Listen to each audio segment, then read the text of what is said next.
Saksakallan gunarnavasya Vande Guru Sri Charanaravindan.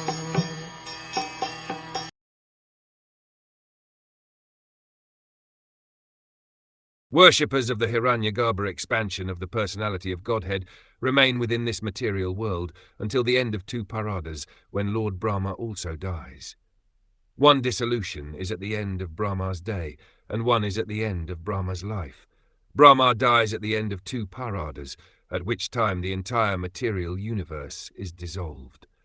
Persons who are worshippers of Hiranyagarbha, the plenary expansion of the Supreme Personality of Godhead Garbhodakashayi Vishnu, do not directly approach the Supreme Personality of Godhead in Vaikuntha.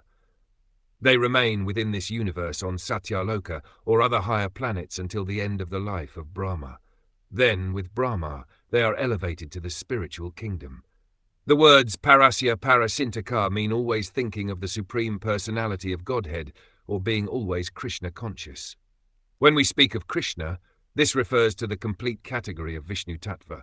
Krishnan includes the 3 Purushan incarnations, namely Mahavishnu, Garbhodakashayi Vishnu, and Kshirodakashayi Vishnu, as well as all the incarnations taken together.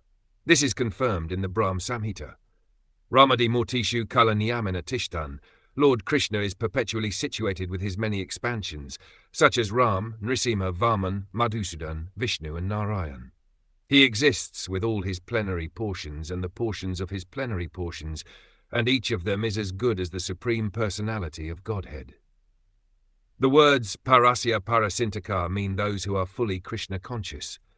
Such persons enter directly into the kingdom of God, the Vaikuntha planets, or, if they are worshippers of the plenary portion Garbhodakashayi Vishnu, they remain within this universe until its dissolution, and after that they enter